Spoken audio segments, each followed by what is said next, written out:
রোকেয়া পাঠাগার ও পাঠচক্রের শুভ উদ্বোধন। রোকেয়া নারী উন্নয়ন সমিতির উদ্যোগে বেগম রোকেয়া সাখাওয়াত হোসেনের জন্ম এবং মৃত্যুদিনে পিছিয়ে পড়া মানুষ এবং সমিতির পিছিয়ে পড়া সদস্যদের ছেলে মেয়েদের সার্বিক উন্নতির কথা মাথায় রেখে রোকেয়া পাঠাগার ও পাঠচক্রের শুভ উদ্বোধন হল মুর্শিদাবাদ রোকেয়া নারী উন্নয়ন সমিতির জেলা কার্যালয় রোকেয়া ভবনে। বহরমপুর ধূপঘাটি সমিতির কার্যালয়ে একটি মহতী অনুষ্ঠানের মাধ্যমে পাঠাগার ও পাঠচক্রের শুভ সূচনা করা হয়। মহতী এই অনুষ্ঠানে শহরের বিশিষ্টজনেরা উপস্থিত ছিলেন। সমিতির সদস্যদের উপস্থিত ছিল চোখে পড়ার মতো। বহরমপুর থেকে শ্রী চ্যাটার্জির রিপোর্ট, GN টিভি বাংলা। চিরবঞ্চিত যারা রোকেয়া নারী উন্নয়ন সমিতি, তার 10 গুণ 100 গুণ বেশি প্রতিবন্ধকতার মধ্যে মাথা তোলার চেষ্টা করেছিলেন রোকেয়া সাখাওয়াত হোসেন।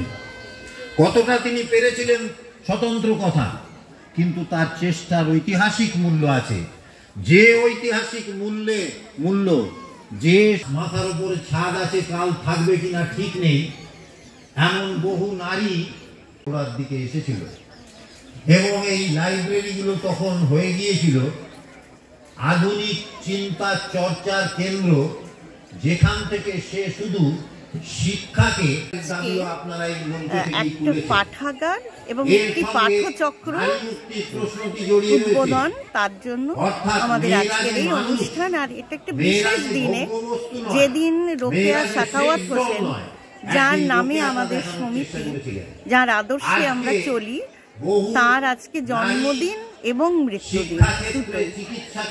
তো আমাদের যে সদস্যরা একদম পিছিয়ে পড়া, আমরা তাদের সন্তানদের মধ্যে চেতনা জাগাতে চাই। এই যে সমাজে যে আজকের দিনে আমরা দেখছি যে নানা ধরনের অসাধু কাজ, নানা দুর্নীতি, মানুষের মধ্যে অবক্ষয়, মানবিক গুণগুলো হারিয়ে যাচ্ছে, সেগুলোকে ফিরিয়ে আনার একটা চেষ্টা, যে এই পাঠাগারে এসে যেন তারা একটা আলোর দিশা পায়। পাঠচক্রে আমরা যারা রয়েছি তারা ওদেরকে একটু চলতে সাহায্য করা, ওদের যে পড়াশোনাটা সেটা একটু বুঝতে সাহায্য করার জন্য আলোচনা করবো আমরা। এটাই আমাদের উদ্দেশ্য। এই কারণে আজকে আমাদের এখানে হচ্ছে আজকে রোকেয়া পাঠাগার ও পাঠচক্র। আমরা পাঠাগারটা এই জন্যই করছি না যেখান থেকে বই নিয়ে গিয়ে ছেলেমেয়েরা বাড়িতে পড়বে, আমরা এই জন্য করছি না। আমরা এখানে পাঠাগারটা করছি পাঠচক্রের জন্যই। অর্থাৎ আমরা দেখতে পাচ্ছি সদ্য যে আরজি করের ঘটনা, এখনো বিচারহীন আজকে 4 মাস, এবং অসংখ্য মানুষ এখন দুর্নীতিতে যুক্ত হয়ে যাচ্ছে। ছেলে মেয়েরা স্কুল কলেজ সকলে আজকে ব্যভিচার এবং দুর্নীতির সঙ্গে যুক্ত হয়ে যাচ্ছে। এই পরিস্থিতিতে আমরা যাদের নারী অধিকার আন্দোলন যাদের জন্য করি, এত নির্যাতন, এত ধরনের নির্যাতন, এত মারাত্মক নির্যাতন, তাহলে নির্যাতন যারা করে তাদের মধ্যে একটা নৈতিক মান শেষ হচ্ছে, নির্যাতিত যারা হচ্ছে তাদের মধ্যেও নৈতিক মান গড়ে তোলা দরকার। সমাজ একটা চূড়ান্ত ব্যভিচার। আমরা এই মেয়েদের জন্য যেমন অধিকার আন্দোলন করছি, তাদের আমরা যেমন যতটা পারি আমরা বছরে শাড়ি দিই, শীতে কম্বল দিই, আমরা বিনা পয়সায় সেলাই স্কুল চালাই, আমরা বিনা পয়সায় এখানে ফ্রি কোচিং, বিনা পয়সায় আমরা আইনি পরিষেবা করি, আমরা এইগুলো করি। কিন্তু আমরা দেখছি যাই হোক না কেন, সমাজে চাই ভালো মানুষ। সমাজটাকে যদি আমরা পাল্টাতে চাই, সমাজের মধ্যে মানুষ যদি ভ্যালুজ এডুকেশন না পায়, নৈতিক মান উন্নত না হয়, তাহলে এই সমাজে আরও ঘটনা ঘটবে, আরও নারী নির্যাতন হবে।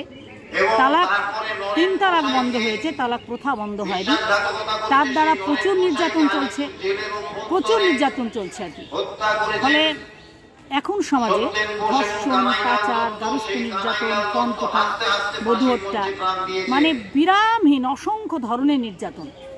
তাহলে সেই নির্যাতনের হাত থেকে সমাজকে রক্ষা করতে গেলে নারী পুরুষ নির্বিশেষে সকলের চাই জ্ঞান চর্চা। এই জ্ঞান চর্চা না করলে সমাজটাকে রক্ষা করা যাবে না।